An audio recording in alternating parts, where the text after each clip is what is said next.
Hello everyone, welcome to Devaki IAS academy. This is Kavita Nainwal और आज के सेशन में हम डिस्कस करेंगे हमारी टीचिंग एप्टीट्यूड सीरीज के अगले टॉपिक मूल्य आधारित शिक्षा या वैल्यू बेस्ड एजुकेशन के बारे में।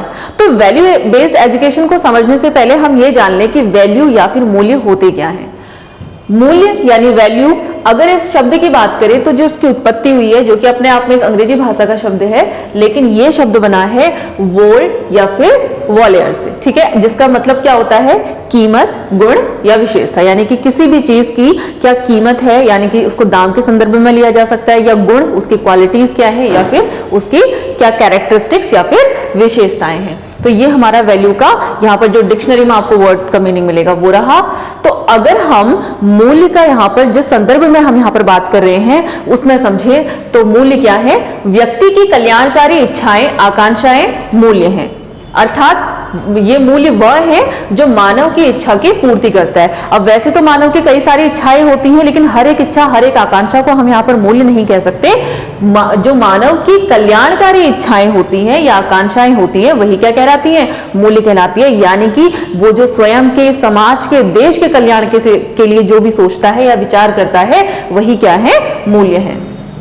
मूल्य चिरस्थायी विचार, विशिष्ट प्रकार का आचार अथवा जीवन का उच्चतम बिंदु कहा जा सकता है। यानी कि जो मूल्य है वो क्या है, वो आपके स्थायी विचार हैं, विशिष्ट प्रकार के आचार हैं, यानी कि आप समाज के बीच में या जो है एक ग्रुप में आप, या फिर जैसे समाज आपका किसी भी प्रकार का हो सकता है, चाहे विद्यालय समाज की बात करें या पास पड़ोस वाले समाज की बात करें, तो उसके बीच में आप किस प्रकार का आचार व्यवहार कर रहे हैं, और वही क्या है, जीवन का उच्चतम बिंदु कहा जा सकता है। यानी कि जहां पर अपना आप बेस्ट परफॉर्म करते हैं, उच्च प्रकार से जीवन शैली का यहाँ पर यापन करते हैं जिन विचारों के साथ, वही क्या कहलाते हैं, आपके मूल्य कहलाते हैं।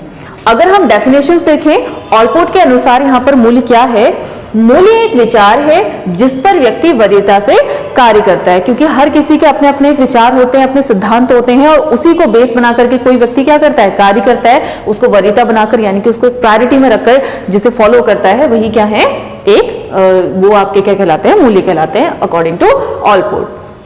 इसके अलावा जॉन जे कैन कहते हैं मूल्य वे आदर्श अवस्थाएं और मानक हैं जो किसी समाज या समाज के अधिकतर लोगों द्वारा अपनाया जाता है। जैसे कि मूल्य एक तो आपके कैसे हो सकते हैं, जो इंसान के अपने स्वयं के व्यक्तिगत विचार होते हैं, सिद्धांत होते हैं, उसके अलावा कुछ समाज के द्वारा स्थापित भी यहाँ पर कुछ विचार या मूल्य होते हैं। तो वे आदर्श अवस्थाएं और मानक, यानी कि ऐसे कुछ, जैसे समाज में कुछ ना कुछ यहाँ पर मानक या स्टैंडर्ड्स तय किए जाते हैं कि आपको ये कार्य इस तरीके से करना है, इस जो आपकी एक लिमिट है, जो आपका डेकोरम है, आपकी मर्यादा से बाहर जाकर आपको कोई कार्य नहीं करना है। तो इस प्रकार के जो मानक है तय कर दिए जाते हैं समाज के द्वारा, तो उसके अनुरूप यहाँ पर आदर्श व्यवहार करना। तो मूल्य वे आदर्श अवस्थाएं और मानक हैं जो किसी समाज या समाज के अधिकतर लोगों द्वारा अपनाए जाते हैं। यानी कि जिस समाज में आप रह रहे हैं, जो उस समाज के नैतिक मूल्य हैं उनको फॉलो जो करते हैं, कौन करते हैं, समाज या समाज के अधिकतर लोग। तो जो इनके द्वारा फॉलो किए जाते हैं वही क्या कहलाते हैं, मूल्य कहलाते हैं।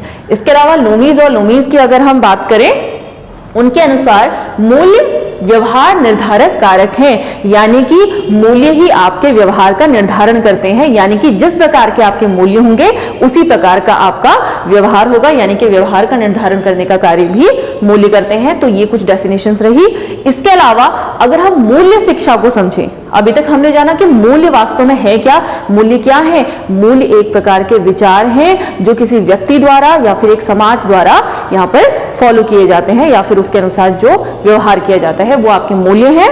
इसके बाद अगर हम मूल्य शिक्षा की बात करें तो मूल्य शिक्षा क्या है, पहली बात, मूल्य शिक्षा व्यापक एवं विवादग्रस्त है। ऐसा क्यों कहा गया है, मूल्य शिक्षा व्यापक इसलिए है क्योंकि मूल्यों के विषय में हमारे जितने भी शिक्षाविद या मूल्यविद हैं उन्होंने अलग अलग तरीके के विचार रखे हैं। सबके विचार एक से नहीं होते। किसी ने कोई बात कही है, किसी ने इसको धर्म से, किसी ने नैतिकता से, किसी ने किसी प्रकार से जोड़ के देखा है, किसी ने इसे शिक्षा में उद्देश्य, पाठ्यक्रम, इन सारी चीजों की बात की है। तो हर शिक्षाविद ने, हर मूल्यविद ने जो मूल्य है उसको अलग अलग प्रकार से यहाँ पर डिफाइन किया है। इसलिए अर्थ के संदर्भ में अगर हम देखें देखें तो मूल्य शिक्षा क्या है, ये व्यापक है और विवादग्रस्त इसलिए कहा क्योंकि जितने भी यहाँ पर शिक्षाविद हैं, जितने भी मूल्यविद हैं, उनमें यहाँ पर मतैक्य नहीं हो पाया, यानी कि सभी के मत जो है एक प्रकार के यहाँ पर नहीं थे। किसी ने उसको अलग तरीके से डिफाइन किया, किसी ने अलग, किसी की विचारधारा इसको आध्यात्मिक नैतिक चारित्रिक मूल्य से जोड़कर देखने की थी, किसी ने इसे क्या कहा, इसने कहा कि ये तो सद्गुणों की एक शिक्षा है, और कहीं इसने इसको जो भी शिक्षा से संबंधित जितने भी पक्ष होते हैं, चाहे वो शिक्षा का अर्थ, उद्देश्य, पाठ्यक्रम, शिक्षा विधि ये हो, इनसे जो है रिलेट करके देखा है। तो क्योंकि मूल्य शिक्षा को यहाँ पर बहुत ही अलग अलग शिक्षाविदों द्वारा अलग अलग तरीके से बताया गया है और सब में अलग अलग डिफरेंसेस हैं, इसलिए यहाँ पर ये क्या है, विवादग्रस्त भी है। तो ये मूल्य शिक्षा के बारे में एक बात रही। अब जो अलग अलग प्रकार की यहाँ पर विचारधाराएं हैं वो किस किस तरीके की हैं उन्हें भी जान लेते हैं। पहला, मूल्य शिक्षा धार्मिक, आध्यात्मिक, नैतिक, चारित्रिक शिक्षा का प्रतिरूप है। यानी कि मूल्य शिक्षा क्या है, ये इस जितनी भी प्रकार की यहाँ पर शिक्षा मेंशन है, चाहे वो धार्मिक शिक्षा हो, आध्यात्मिक शिक्षा हो, चारित्रिक शिक्षा हो या नैतिक शिक्षा हो, इनका ही प्रतिरूप क्या कहलाता है, मूल्य शिक्षा कहलाता है। क्योंकि ये भी अपने आप में सभी क्या है, ये एक प्रकार के मूल्य हैं और इन्हीं की शिक्षा क्या कहलाती है, मूल्य शिक्षा कहलाती है। और अगर हम इनकी बात करें तो हमारे जो भी शिक्षा से संबंधित जितने आयोग नीतियां बनी थी उनमें भी क्या कहा गया, उनमें भी इन्हीं सारी जो धार्मिक शिक्षा, आध्यात्मिक शिक्षा, नैतिक शिक्षा या चारित्रिक शिक्षा की हम बात करें तो इन्होंने भी जो है इसी को इन्हीं को जो है हमारे विश्वविद्यालय शिक्षा आयोग हो या फिर जो हमारा कोठारी आयोग था 1964-66 का, उसने जो है हमारी मूल्य शिक्षा को इसी तरीके से डिफाइन किया है। जैसे इसमें कहा भी गया है कि शिक्षा आयोग जो 1964-66 था उसने भी धर्म व नैतिक शिक्षा से ही जोड़कर मूल्य शिक्षा को देखा है। यानी कि वो क्या कहता है, धर्म की शिक्षा या नैतिक शिक्षा जो है वही क्या है, आपकी मूल्य शिक्षा है। वहां पर उसने ये बात नहीं की कि शिक्षा मतलब उसने शिक्षा के उद्देश्य, शिक्षा पाठ्यक्रम इन सबसे जोड़कर जो है मूल्य शिक्षा को यहाँ पर नहीं देखा था। इसके बाद मूल्य शिक्षा सद्गुणों की शिक्षा है, ऐसा किसने कहा है, प्लेटो। यानी कि इस तरीके की जो विचारधारा है उसके प्रवर्तक कौन है, प्लेटो। यानी कि प्लेटो कहते हैं कि मूल्य शिक्षा सद्गुणों की शिक्षा है, यानी कि सद्गुण ही क्या है, हमारी आत्मा का गुण है, और जिन्होंने इन सद्गुणों का अपने जीवन में विकास कर लिया, ऐसा कहा गया इनके द्वारा कि उन्होंने जितने भी जीवन के सनातन मूल्य हैं, सत्यम शिवम सुंदरम, उनकी प्राप्ति कर ली, ऐसा ये कहते हैं जो इस विचारधारा को फॉलो करते हैं। इसके बाद जो तीसरी यहां पर विचारधारा है वो क्या कहती है वो जान लेते हैं। मूल्य शिक्षा वह है जिसमें विभिन्न प्रकार की शिक्षा से संबंधित गुण, आदर्श, लक्ष्य, विशेषता सब एक साथ जुड़े हुए हैं। यानी कि जो तीसरी विचारधारा है इसमें पूर्णतया जो शिक्षा होती है या शिक्षा व्यवस्था जो हम औपचारिक तरीके से या गैर औपचारिक तरीके से जो शिक्षा प्रोवाइड करते हैं उससे जोड़कर इसको देखा और कहा कि शिक्षा से संबंधित जितने भी गुण हैं, आदर्श हैं, लक्ष्य, विशेषताएं हैं, इन सबको जोड़कर जो है यहाँ पर मूल्य शिक्षा होती है। ये बात इन्होंने कही है तीसरी विचारधारा के अकॉर्डिंग। अर्थात इसमें शिक्षा का अर्थ, उद्देश्य, पाठ्यक्रम, शिक्षण विधि, विद्यालय संगठन, प्रशासन, शिक्षक आदि सभी समाहित होते हैं। यानी कि हर एक अर्थ में, चाहे वो शिक्षा का अर्थ हो, चाहे इसके लक्ष्य, उद्देश्य निर्धारण हो, इन सब में क्या कहा गया है, इन सभी में मूल्य शिक्षा का समावेश है। यानी कि मूल्यों को ध्यान में रखकर ही इन सबको यहाँ पर तय किया जाता है और उसके अनुसार ही शिक्षा दी जाती है। तो ये कुछ हमारी विचारधाराएं थी मूल्य शिक्षा से संबंधित। इसके अलावा मूल्य व शिक्षा एक दूसरे के पूरक है, क्योंकि जैसे हमने तीसरी विचारधारा को देखा, क्योंकि मूल्य क्या है, मूल्य जो आपके जीवन में आपको व्यवहार में लाने के लिए यहाँ पर प्रेरित करते हैं, और शिक्षा जो आपके विकास का हर पक्ष होता है, चाहे वो शारीरिक पक्ष हो, सामाजिक, मानसिक, किसी भी प्रकार का पक्ष हो, बौद्धिक पक्ष हो, उनको वहां पर विकास करने का आपका ये शिक्षा यहाँ पर सहायक होती है, कार्य करती है। तो ये दोनों एक दूसरे के पूरक हैं। यानी कि मूल्य के द्वारा ही यहाँ पर हमारी शिक्षा पूरी हो सकती है। कह सकते हैं कि जीवन में मूल्य लाने के लिए कैसे लाए जाते हैं, शिक्षा के द्वारा ही जीवन में मूल्य प्राप्त किए जा सकते हैं। तो एक दूसरे को पूरा करने का ये कार्य करते हैं, क्योंकि मूल्य नहीं है तो शिक्षा नहीं है, और शिक्षा के द्वारा ही यहाँ पर मूल्य दिए जाते हैं। इसके अलावा मूल्यों का शिक्षा में अनुस्थापन ही मूल्य शिक्षा कहलाता है। यानी कि जब हम शिक्षा में मूल्यों का समावेश कर देते हैं, उसका अनुस्थापन कर देते हैं, तो वही क्या कहलाता है, मूल्य शिक्षा या फिर वैल्यू एजुकेशन कहलाता है। इसके अलावा एक फैक्ट की अगर हम बात करें, जो एनसीईआरटी है इसने भी जो है अलग अलग तरीके के यहाँ पर मूल्यों की सूची तैयार की थी, जिसमें उन्होंने कुल 83 मूल्यों को रखा था। तो एक नंबर है यहाँ पर 83 मूल्य किसने बताए हैं, एनसीईआरटी ने बताए हैं। तो ये हमारा क्या था, मूल्य शिक्षा का यहाँ पर कंसेप्ट था जो हमने समझा। इसके अलावा अगर हम मूल्य जो शिक्षा की संरचना है उसकी बात करें तो वो क्या है। अगर हम इसको दो भागों में विभाजित करें या फिर दो मुख्य बिंदुओं के रूप में देखें तो पहला इसमें है सैद्धांतिक पक्ष, दूसरा पक्ष होगा इसमें व्यवहारिक पक्ष। जैसा नाम से स्पष्ट है, जो सैद्धांतिक पक्ष है वो किसकी बात करेगा, वो जीवन मूल्यों की बात करेगा, और जो व्यवहारिक पक्ष है वो किसकी बात करेगा कि व्यवहार में इसे किस प्रकार से लाया जा सकता है, यानी कि यहां पर जो है ये आपका साध्य मूल्य होंगे। ठीक है, जो हमारे सैद्धांतिक पक्ष के अंदर आएंगे वो होंगे साध्य मूल्य, यानी कि वे मूल्य जिनको प्राप्त करना ही जीवन का लक्ष्य होगा, और व्यवहारिक पक्ष के अंदर वे मूल्य आएंगे जिनके द्वारा इन सैद्धांतिक पक्षों की प्राप्ति की जाएगी, यानी कि वो क्या होंगे, साधन मूल्य। जैसा कि नाम से स्पष्ट है, साधन यानी कि जिसके द्वारा इन मूल्यों की प्राप्ति होगी, और साध्य मूल्य यानी कि क्या हमारे टारगेट है, क्या साध्य है, किन्हें हमें प्राप्त करना है, उसकी बात की गई। तो अगर हम देखें इसमें क्या क्या चीजें हैं, सैद्धांतिक पक्ष यानी कि कौन से हमारे साध्य मूल्य हैं जो हमें जीवन में प्राप्त करने होते हैं।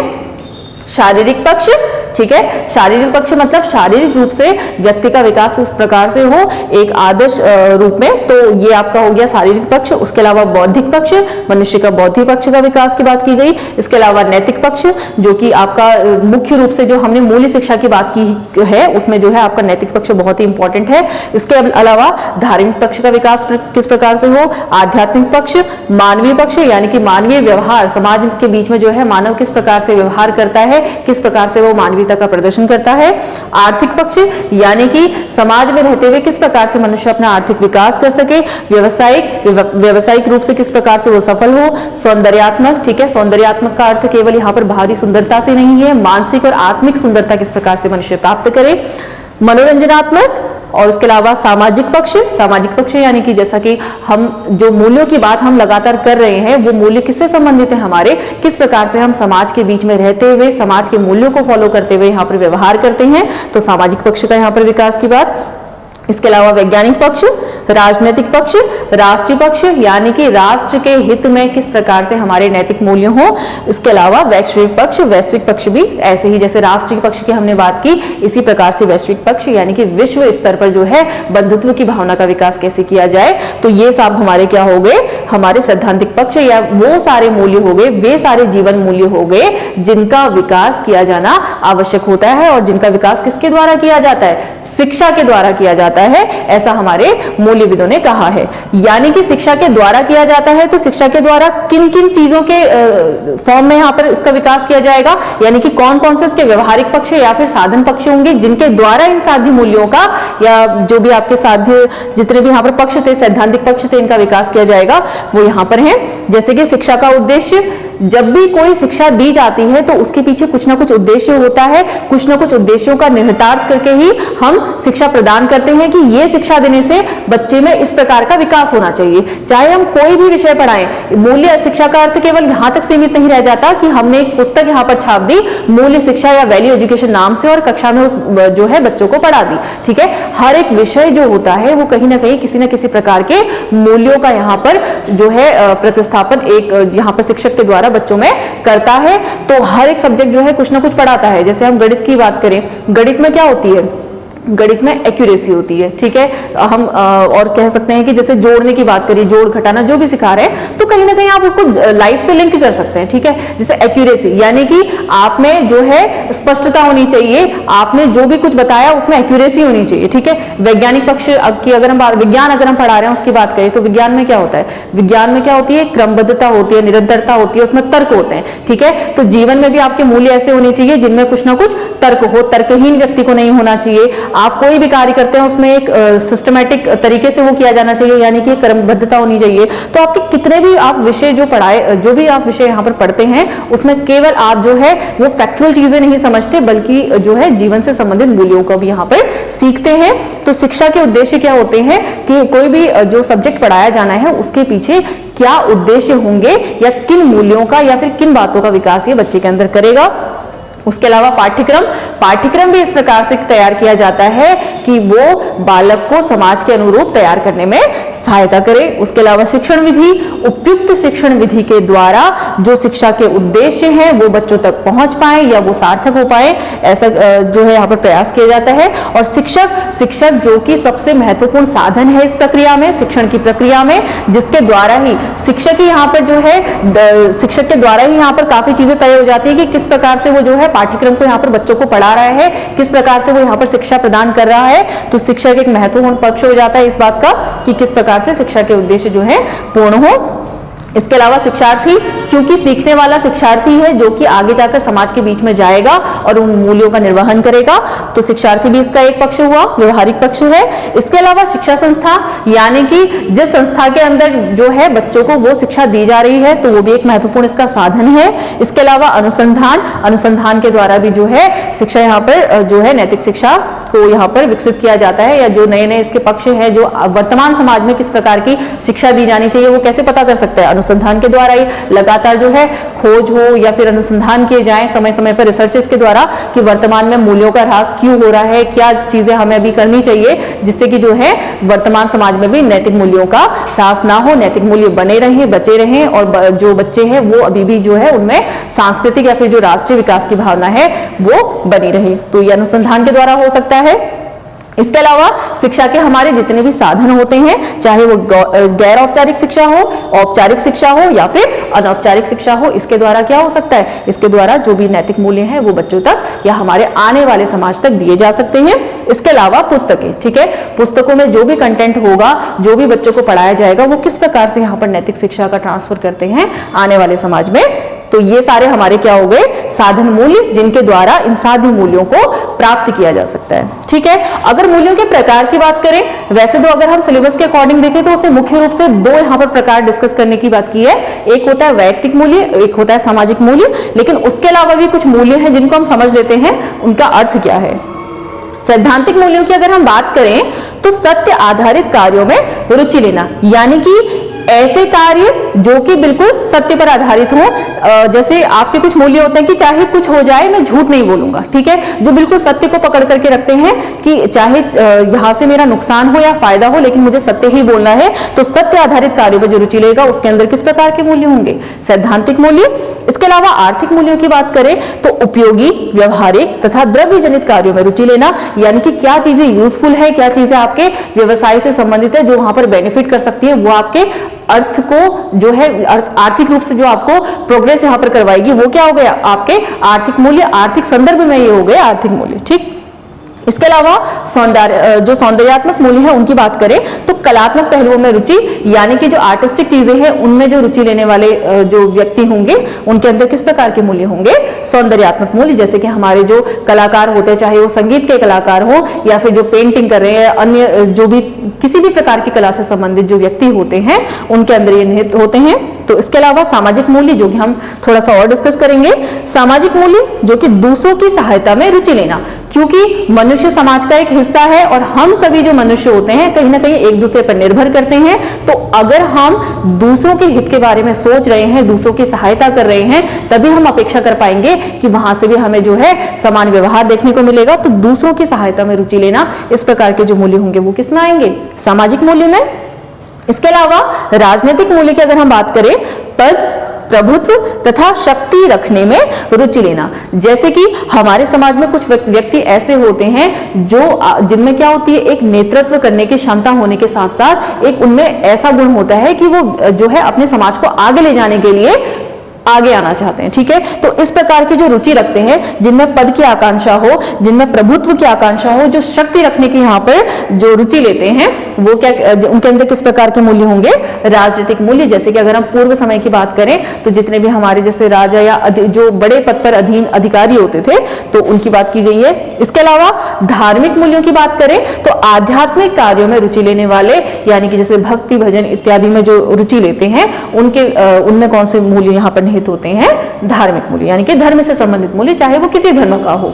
हिंदू धर्म जो होता है, हिंदू से संबंधित जो आध्यात्म कार्य होते हैं उनमें रुचि लेता है, और इसी प्रकार से अन्य धर्म, चाहे मुस्लिम हो, सिख धर्म हो, ईसाई हो, जैन धर्म हो, सबके अपने अपने क्या होते हैं, धार्मिक मूल्य होते हैं, अपनी अपनी नीतियां होती हैं, अपना अपना समाज होता है, तो उसके अनुरूप जो है उनमें वो रुचि लेते हैं, तो वो उनके अपने अपने धार्मिक मूल्य हो गए। जैसा कि हमने कहा कि ये विवादास्पद जो है मूल्य शिक्षा एक अपने आप में विवादास्पद टर्म है, क्योंकि अलग अलग समाज है, अलग अलग यहाँ पर नीतियां हैं, देश हमारा बहुआयामी है, तो ये सारा क्या हो गया, ये सबके लिए यहाँ पर डिफरेंट होगा। तो ये हमारी एक बात रही। इसके अलावा सामाजिक मूल्यों की अगर हम बात करें तो इसमें क्या है, समाज में मनुष्य जीवन को आगे बढ़ाता है और सभी मनुष्य एक दूसरे पर निर्भर करते हैं। ठीक है, तो समाज में ही जो है मनुष्य का जीवन आगे बढ़ता है और सभी मनुष्य जो होंगे समाज के, वे एक दूसरे पर निर्भर करते हैं।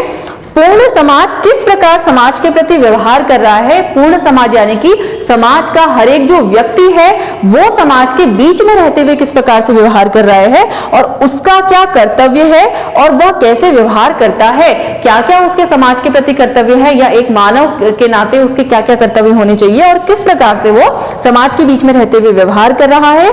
कर्तव्यपूर्ण समाज के हित में किया जाने वाला व्यवहार ही सामाजिक मूल्यों को दर्शाता है। ठीक है, तो यानी कि समाज के जो भी कर्तव्य हैं उनके अनुसार कर्तव्यपूर्ण समाज के हित में किया जाने वाला व्यवहार ही क्या है, वो क्या कहलाता है, आपका सामाजिक मूल्यों को बताता है।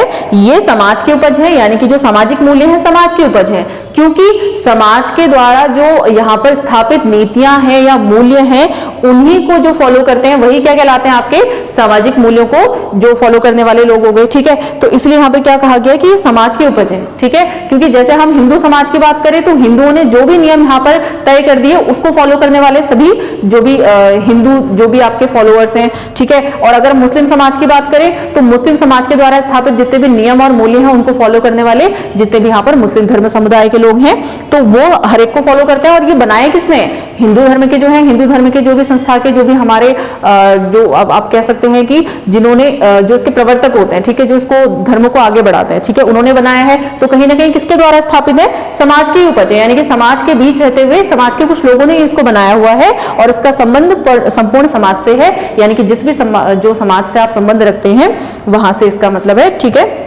तो हमारे सामाजिक मूल्यों की बात रही। इसके अलावा व्यक्तिगत मूल्य की बात करें, जैसे स्पष्ट है व्यक्ति के स्वयं के क्या मूल्य हैं, यानी कि वो किस विचारधारा को मानता है, किसे फॉलो करता है, वही उसके क्या है, व्यक्तिगत मूल्य है। किसी व्यक्ति द्वारा स्वयं के विचार सिद्धांतों का व्यवहार में प्रदर्शन जो कि सत्य व सभी के हितों के अनुकूल हो। ठीक है, तो व्यक्ति जो होता है स्वयं के व्यवहार और सिद्धांतों को किस प्रकार से व्यवहार में प्रदर्शित करता है, जो कि सत्य हो, यानी कि स्वयं के लिए सत्य होगा तभी व्यक्ति क्या करेगा, उस चीज को फॉलो करेगा, और सभी के हितों के अनुकूल हो, यानी कि जैसे हमने पहले कहा मूल्य हर एक चीज, हर वो एक चीज नहीं है जो आपके विचारों में आती है या फिर जिसकी आप इच्छा या आकांक्षा रखते हैं, बल्कि मूल्य वो है जो कि कल्याणकारी हो, जिसको औरों के हित को ध्यान में रखकर यहाँ पर फॉलो किया जाए, वो विचार। ठीक है, तो किसी भी व्यक्ति द्वारा स्वयं के विचार या सिद्धांतों का व्यवहार में प्रदर्शन जो कि सत्य हो तथा सभी के हितों के अनुकूल हो, जैसे कि धैर्य जो व्यक्ति का एक गुण है, अनुशासन, कृतज्ञता, सत्य बोलना, निष्कपटता, दृढ़ता, सहानुभूति, सद्व्यवहार आदि। इसके अलावा भी बहुत सारी चीजें हो सकती हैं, जैसे न्यायवादी होना, सत्य बोलना हमने कह दिया। इसके अलावा बहुत सारी ऐसी चीजें होती हैं जो भी जिनको हम गुण की कैटेगरी में रखते हैं, वो हमारा क्या है, व्यक्तिगत मूल्य कहलाता है। और अगर हम मूल्य शिक्षा की बात करें तो मूल्य शिक्षा पे पहले ही जो है शिक्षा नीति ने भी यहाँ पर उसके लिए एक जो है मतलब उनको भी लगा था कि मूल्य शिक्षा को जो है वर्तमान समाज में लाया जाना चाहिए, क्योंकि मूल्यों की आवश्यकता अभी जो है बहुत ज्यादा है। समय के साथ साथ मूल्य क्या करते जा रहे हैं, गिरते जा रहे हैं। तो जो राष्ट्रीय शिक्षा नीति 1986 थी उसने भी जो है इसकी आवश्यकता को देखते हुए ये कहा था कि इस बात पर गहरी चिंता प्रकट की जा रही है कि जीवन के लिए आवश्यक मूल्यों का ह्रास हो रहा है और मूल्यों से विश्वास उठता जा रहा है। ठीक है, तो शिक्षा में ऐसे परिवर्तन की जरूरत है जिससे सामाजिक मूल्य एवं नैतिक मूल्यों के विकास में शिक्षा एक सशक्त साधन बन पाए, यानी कि शिक्षा के द्वारा क्या किया जा सके, जो सामाजिक और नैतिक मूल्य है उनका विकास किया जा सके। हमारा समाज सांस्कृतिक रूप से बहुआयामी है, ठीक है, बहुत ज्यादा डाइवर्सिटी है इंडिया में, इसलिए शिक्षा के द्वारा उन सार्वजनिक एवं शाश्वत मूल्यों का विकास किया जाना चाहिए। और जो अंधविश्वास है, ठीक है, जितना भी इन मूल्यों से जो धार्मिक अंधविश्वास है, कट्टरता है हमारे समाज में, उसके अलावा हिंसा और जो भी जो ये अंधविश्वास होता है या फिर जो भाग्यवाद होता है, जो भाग्य पे बिलीव करते हैं, उसका अंत करने के लिए जो है इससे सहायता मिलनी चाहिए। किससे? शिक्षा से, ठीक है। तो इस संघर्षात्मक भूमिका के साथ साथ मूल्य शिक्षा एक गंभीर सकारात्मक पहलू भी है, जिसका आधार हमारी सांस्कृतिक विरासत, राष्ट्रीय लक्ष्य और सार्वभौम दृष्टि है, जिस पर मुख्य तौर पर बल दिया जाना चाहिए। तो ये शब्द किसके थे? राष्ट्रीय शिक्षा नीति 1986 ने, जिसने ये माना था कि नैतिक शिक्षा का समय के साथ साथ बहुत ह्रास हो रहा है, तो उनमें किस प्रकार से यहाँ पर शिक्षा द्वारा उनको विकसित किए जाने की आवश्यकता है। कुछ और बातें इसमें और होंगी जो हम जान लेते हैं। इसके बाद हम समझ लेते हैं कि इन मूल्यों के ह्रास के कारण क्या क्या हो सकते हैं। वैसे तो मूल्यों के ह्रास के कई सारे कारण आप जो है निकाल सकते हैं, लेकिन उनमें से कुछ जो हो सकते हैं उसको मैंने यहाँ पर मेंशन किया है। जरूरी नहीं है कि आपका जो मूल्यों के ह्रास के कारण है ये कुछ बिंदुओं में यहाँ पर लिमिट हो जाता है, इसके अलावा भी कई सारे रीजन हो सकते हैं, लेकिन कुछ रीजन मैंने यहाँ पर मेंशन किए हैं जिसको हम समझते हुए चलते हैं। तो सबसे पहला एक कारण जो यहाँ पर हो सकता है आधुनिकीकरण। जैसे कि हमने देखा है हमारे देश में लगातार जो देश है वो आधुनिकीकरण की जो राह है उस पर तो चल पड़ा है, और उसके साथ साथ कहीं ना कहीं देश का विकास भी हो रहा है। लेकिन अगर हम नैतिक शिक्षा की बात करें, हम नैतिक मूल्यों की बात करें, तो कहीं ना कहीं इस आधुनिकीकरण के चक्कर में नैतिक जो मूल्य हैं वो कहीं ना कहीं गिरते जा रहे हैं। जैसे कि भारतीय संस्कृति को जो यहाँ के लोग हैं वो अच्छे से उसका निर्वहन नहीं कर पा रहे, और कहीं ना कहीं वो पश्चिमी जो संस्कृति है उसकी दौड़ के चक्कर में क्या हो रहे हैं, वो बीच में रह गए हैं, ठीक है। तो कहीं ना कहीं उन्होंने जो है एक आधुनिक विचारधारा जो पश्चिमी संस्कृति से आती है ना उसको अच्छी तरह से अपनाया है, और नहीं जो भारतीय संस्कृति जिसकी अपना एक महत्व है, ना ही वो उसको अच्छे से निभा पा रहे हैं। तो बीच में रहने के चक्कर में क्या हो गया है, या आधुनिक बनने के चक्कर में यहाँ पर नैतिक मूल्यों का बीच में यहाँ पर ह्रास हो रहा है। इसके अलावा टीवी कार्यक्रमों का प्रभाव, जैसे कि हमने देखा है हमारे आजकल कितने सारे चैनल्स आ गए हैं। पहले से हमारे पास एक चैनल था डीडी नेशनल, और वहां पर कहीं ना कहीं सामाजिक मूल्यों को ध्यान में रखकर ही जो है वहां पर कार्यक्रम बनाए जाते थे, और एक अच्छा जो मैसेज है वहां पर समाज को दिया जाता था। लेकिन आजकल एक दूसरे से कंपटीशन के चक्कर में ऐसे ऐसे सीरियल्स, ऐसे ऐसे प्रोग्राम्स वहां पर टीवी पर दिखाए जा रहे हैं, जैसे पारिवारिक कलह की बात करें, या फिर जो है किस तरीके से एक व्यक्ति दूसरे व्यक्ति को चालाकी से जो है उसका नुकसान कर सकता है। तो बच्चे ऐसी चीजें देखकर यहाँ पर कुछ ना कुछ गलत मैसेज लेते हैं, और टीवी कार्यक्रमों के चक्कर में जो है बच्चों के दिमाग पर एक गलत इंपैक्ट पड़ता है, और उनके नैतिक मूल्य यहाँ पर गिरते जा रहे हैं। इसके अलावा राष्ट्रीय कार्यक्रमों की कमी, ये हम अगर बात करें जैसे कोई भी यहाँ पर राष्ट्रीय अवसर आता है तो आजकल सिर्फ एक क्या होता है, एक फॉर्मेलिटी मात्र रह गई है कि कुछ नाच गाने इस तरह के कार्यक्रम कराना। हालांकि जो है देशभक्ति से रिलेटेड कार्यक्रम भी यहाँ पर कराए जाते हैं, लेकिन आजकल उतने भाव के साथ जो है इस तरीके के प्रोग्रामों को नहीं किया जाता। और ये प्रोग्राम कराने के लिए सिर्फ हमारे देश में सिर्फ 2 ही दिन नहीं रह गए, सिर्फ स्वतंत्रता दिवस या गणतंत्र दिवस को मनाकर ही यहाँ पर देशभक्ति या नैतिक मूल्यों की भावना का विकास नहीं हो सकता, अपितु दैनिक जीवन में हमें यहाँ पर इस तरीके के कार्यक्रमों को लाने की आवश्यकता है, जिससे बच्चे जो हैं राष्ट्रीय भावना, उनमें बच्चों में राष्ट्रीय भावना का विकास हो सके। तो इस तरीके के राष्ट्रीय कार्यक्रमों को कराए जाने की जरूरत है, जिसकी कमी के चलते भी नैतिक ह्रास हो रहा है। और ये कमी सिर्फ स्कूल के स्तर की बात नहीं की जा रही, समाज के बीच में रहते हुए भी इस तरीके के कार्यक्रमों को किया जा सकता है। इसके अलावा सामूहिक कार्यों व खेलों की कमी, ठीक है। सामूहिक कार्य अगर नहीं होंगे, यानी कि एक से अधिक बच्चे जो है एक जगह पर बैठकर काम नहीं करेंगे, समुदाय में या फिर समूह में काम नहीं करेंगे, तो उनमें जो है एक सामूहिक जो एक सामाजिक मूल्य है उनका विकास नहीं हो सकता है। इसलिए आवश्यकता है मिलजुल कर काम करने की, जहां पर किसी भी जो है तरीके का भेदभाव नहीं होना चाहिए, ना उसमें धार्मिक भेदभाव होना चाहिए, ना उसमें अमीर गरीब का भेदभाव होना चाहिए, और ना ही किसी और तरीके का। तो सामूहिक कार्य यानी कि मिलजुल कर कार्य करने की भावना का विकास इससे होगा। और इसके साथ ही खेलों की कमी, क्योंकि आजकल क्या हो रहा है, एकेडमिक्स पे इतना ज्यादा जोर दिया जा रहा है कि जो खेलों का यहाँ पर महत्व है वो कहीं ना कहीं कम हो गया है। तो खेलों की कमी के कारण भी यहाँ पर क्या हो रहे हैं, नैतिक मूल्य घटते हैं। पाठ्यक्रम की अगर बात करें तो पाठ्यक्रम को बार बार जो है व्यवहारिक बनाने की बात तो की जाती है, पाठ्यक्रम में बार बार जो है मूल्यों के विकास करने की बात की जाती है, लेकिन फिर भी जो पाठ्यक्रम यहाँ पर हमारे जो देश के बच्चे हैं या स्कूली शिक्षा है उनके लिए जो तैयार किया जाता है, अभी भी वो ऐसा नहीं बन पाया है कि वो व्यवहारिक शिक्षा के साथ साथ मूल्यों की शिक्षा दे सके, नैतिक शिक्षा दे सके। तो जो पाठ्यक्रम है उसका भी यहाँ पर बोझिल होना, ठीक है। एक इतना सारा एक बच्चे के ऊपर बर्डन डाल दिया जाता है। आजकल आपने बच्चों का बैग देखा होगा, जो एक छोटा सा बच्चा जो अभी ठीक से खुद को नहीं संभाल सकता है, उसके ऊपर जो है इतना बड़ा बैग उसके ऊपर डाल दिया जाता है कि उसको संभालना ही उसके लिए मुश्किल है, यानी कि उसके ऊपर एकेडमिक्स का बोझ इतना ज्यादा डाल दिया है कि उसका पाठ्यक्रम इतना बोझिल कर दिया है, तो कहां से उसके लिए नैतिक मूल्यों का विकास होगा, क्योंकि उसके सर पर एक भार है कि मुझे ये कंटेंट कवर करना है। टीचर्स का भी यही है कि इतना सिलेबस कवर करवाना है, तो जहां पर नैतिक मूल्यों का यहाँ पर समावेश की बात की जाए या नैतिक मूल्यों के विकास के लिए यहाँ पर प्रयास की बात की जाए, तो उसमें कहीं ना कहीं ये पीछे रह जाते हैं। इसके अलावा एकल परिवार, जो हमारा प्राचीन समाज था उसमें हमने देखा क्या होता था, वहां पर संयुक्त परिवार होते थे। तो संयुक्त परिवार होने से क्या होता था, वहां पर आपके परिवार में हर व्यक्ति होगा, आपसे बड़ा आपसे छोटा, आपके जो बुजुर्ग है वो होंगे, तो बुजुर्ग लोग क्या करेंगे, अपने अपने समय की जो भी संस्कृति है उसकी शिक्षा बच्चों को देंगे, नैतिक कहानियां बताएंगे, ठीक है। तो इस तरीके से जो है बच्चे हर एक पीढ़ी के सानिध्य में रहकर कुछ ना कुछ यहाँ पर मूल्य सीखते थे। लेकिन आजकल एकल परिवार है और एकल परिवार में भी हर कोई अपने आप में व्यस्त रहता है, किसी के पास एक दूसरे के लिए समय नहीं होता, तो इस कारण भी क्या होगा, मूल्यों के जो है लगातार ह्रास हो रहे हैं। जो संयुक्त परिवार का एक जो बेनिफिट मिलता था बुजुर्गों के द्वारा, जो नैतिक शिक्षा ग्रहण करते थे और सबके सानिध्य में रहकर एक सामूहिक जो एक भावना थी, वो कहीं ना कहीं अब खत्म होती जा रही है। इसके अलावा शिक्षकों में नैतिकता की कमी, जो कि एक बहुत बड़ा कारण है, क्योंकि अगर शिक्षक ही आदर्श नहीं होगा, शिक्षक में ही जो है नैतिक मूल्यों की कमी होगी, तो वो कहां से जो है अपने छात्रों को नैतिक शिक्षा दे पाएगा। तो जो शिक्षक हैं उनमें भी नैतिकता की कमी होना एक यहाँ पर बड़ा कारण है।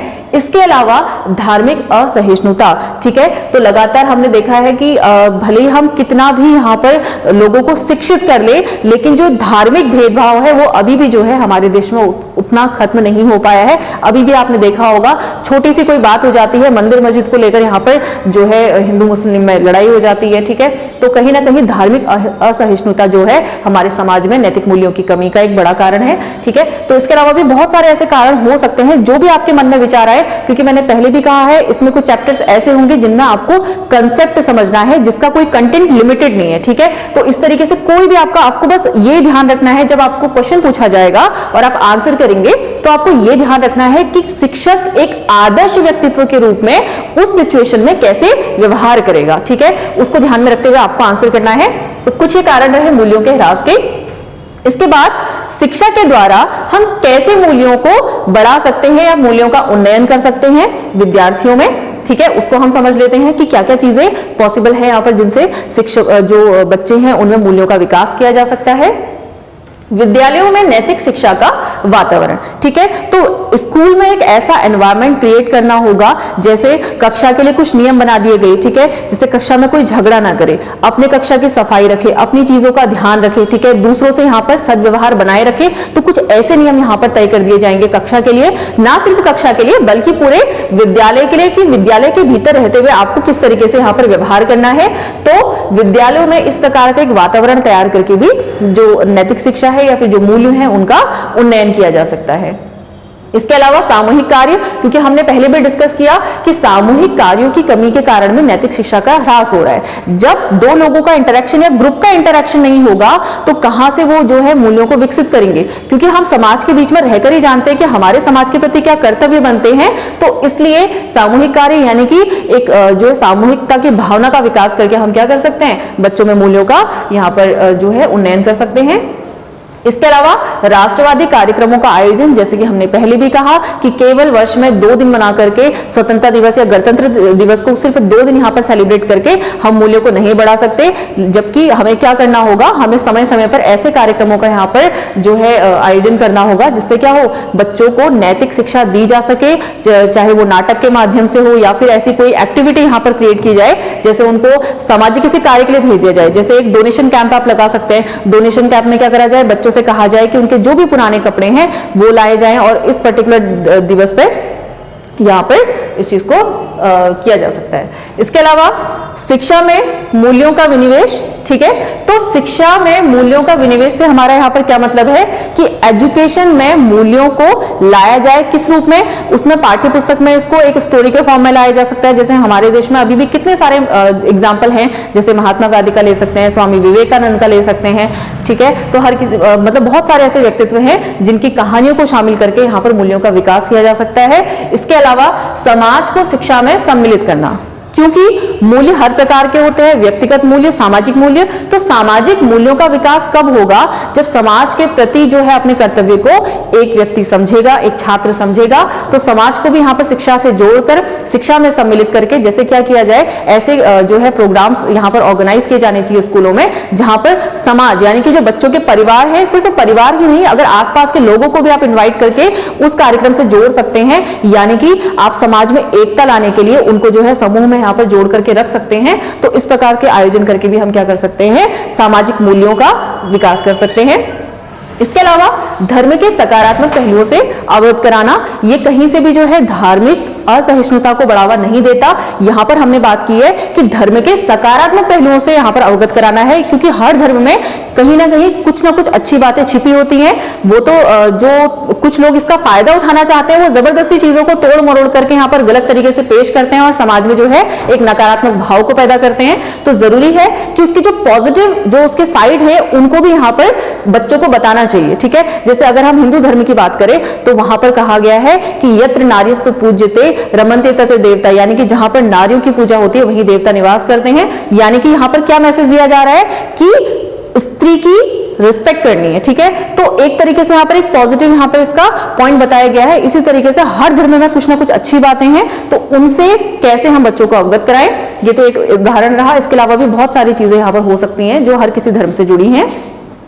मानवीय गुणों का विकास करना, यानी कि हर विद्यार्थी में मानवीय गुणों का विकास करना, यानी कि मानव रहते हुए मानव से किस प्रकार का व्यवहार करना चाहिए। और कहीं ना कहीं इसमें हम इसको क्या कह सकते हैं, इसके द्वारा हमारा व्यक्तिगत मूल्य जो होते हैं, यानी कि बच्चे के अपने खुद के जो मूल्य होते हैं कि हमें अपने सिद्धांतों पर किस प्रकार से कार्य करना है और किस तरीके से जो है मानवता की भावना यहाँ पर अपने अंदर लेकर आनी है, उसका विकास करने की बात की गई है। इसके अलावा शिक्षक द्वारा आदर्श व्यवहार, जो कि बहुत आवश्यक है, क्योंकि अगर यहाँ से एक टीचर आपको कोई जो है मैसेज डिलीवर कर रहा है, आपको नैतिक शिक्षा प्रदान कर रहा है, लेकिन खुद उसका जो एटीट्यूड है, उसका जो खुद का व्यवहार है, वो ऐसा नहीं है कि वो एक आदर्श व्यवहार को प्रदर्शित करता हो। ठीक है, तो अगर आप किसी को कुछ बताते हैं, अगर सामने वाला जानता है कि ये तो खुद ऐसा नहीं करता, तो फिर हम इसको फॉलो क्यों करें। ठीक है, तो किसी को भी नैतिक शिक्षा देने से पहले उसके स्वयं के अंदर उस नैतिकता का समावेश होना चाहिए। इसलिए टीचर को कैसा होना चाहिए, टीचर्स को अपने जो आदर्श जो अपना व्यवहार है उसको एक आदर्श रूप में ढालना चाहिए, यानी कि शिक्षक द्वारा आदर्श व्यवहार को प्रदर्शित करके ही वो क्या कर सकता है, बच्चों में भी नैतिकता का विकास कर सकता है। तो ये कुछ हमारे मूल्यों के उन्नयन के रीजन हो सकते हैं। इसके अलावा भी जो आप खुद के विचार से कितने भी यहाँ पर जो है तरीके निकाल सकते हैं कि शिक्षा के द्वारा किस तरीके से हम क्या कर सकते हैं, मूल्यों का यहाँ पर विकास कर सकते हैं।